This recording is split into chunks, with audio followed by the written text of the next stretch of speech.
নমস্কার বন্ধুরা, তোমরা সবাই কেমন আছো? তো দিনটা ছিল মহালয়া, তাই প্রত্যেক বছরের মতো এবছরও আমরা তিনজন বন্ধু বেরিয়ে পড়লাম ঘুরতে যাওয়ার জন্য।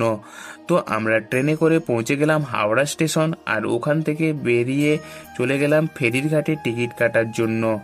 তো টিকিট কাটার পরে একটু সমস্যায় পড়লাম। কোথাও লেখা ছিল না এখানে ভিডিও তোলা নিষিদ্ধ, তাই আমি ভিডিও করতে শুরু করলাম। কিন্তু টিকিট চেক করা দাদাটি এসে ভিডিও ডিলিট করতে বললেন। আমি ঝামেলায় না জড়িয়ে ডিলিট করেই দিলাম। পরে জানতে পারলাম আসলে তেমন কোনো নিয়ম নেই এখানে, তাই আবার নতুন করে শুরু করলাম ভিডিও তোলা। তো আজকে আমাদের প্ল্যান ছিল বাগবাজার লঞ্চে করে যাওয়া এবং সেখান থেকে পায়ে হেঁটে কুমোরটুলিতে যাওয়া প্রতিমা দেখার জন্য। মহালয়ার সকালে গঙ্গার প্রত্যেকটি ঘাটেই চলছিল তর্পণ, তাই মানুষের ভিড় ছিল চোখে পড়ার মতো। আমার অনেক দিনের ইচ্ছে ছিল হাওড়ার বিচের নিচ দিয়ে লঞ্চে ঘোরা, তাই সেটা আজ আমার পূরণ হতে চলেছে। আমি খুব এক্সাইটেড ছিলাম। লঞ্চ এলো, আমরা তিনজন উঠে পড়লাম। খুব গরম লাগছিল সেই দিন, কারণ ওয়েদারটা ছিল খুবই গরম। কিন্তু লঞ্চ ছাড়ার পরে গঙ্গার হাওয়ায় শরীর মন একদম শান্ত হয়ে গেল। হাওড়ার ব্রিজের নিচ দিয়ে যাওয়ার মুহূর্তটা সত্যিই অসাধারণ ছিল। তখন আমি ঠিক বুঝতে পারছিলাম না কোন অ্যাঙ্গেল থেকে ভিডিও করব, তাই ফোনটা আমি তুলে ধরলাম এবং একটা ভিডিও ক্যাপচার হয়ে গেল।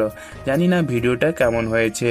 যেতে যেতে দেখলাম প্রত্যেকটি ঘাটেই চলছে তর্পণের ভিড়। তো গঙ্গার মাঝ থেকে এই দৃশ্য আমি প্রথমবার দেখলাম। আর তারপর এক এক করে ফেরির ঘাট পার হয়ে পৌঁছে গেলাম বাগবাজার ফেরির ঘাটে। তো লঞ্চ থেকে নেমে আমরা খাওয়া দাওয়া সারলাম এবং তারপর পায়ে হেঁটে রওনা দিলাম কুমোরটুলির উদ্দেশ্যে। কুমোরটুলিতে পৌঁছে দেখি অনেক প্রতিমা ইতিমধ্যেই ট্রাকে তোলা হয়েছে মণ্ডপে নিয়ে যাওয়ার জন্য। ঢুকে পড়লাম প্রতিমা তৈরির গলিতে। শিল্পীরা তখন ব্যস্ত, কেউ বাঁশ দড়ি দিয়ে প্রতিমার কাঠামো তৈরি করছে, আবার কেউ ফিনিশিং টাচ দিচ্ছে, আবার কারো হাতে চলেছে রঙের কাজ। কয়েক মাসের অক্লান্ত পরিশ্রমে এরা দিনরাত এক করে আমাদের উৎসবকে সুন্দর করে তুলছে।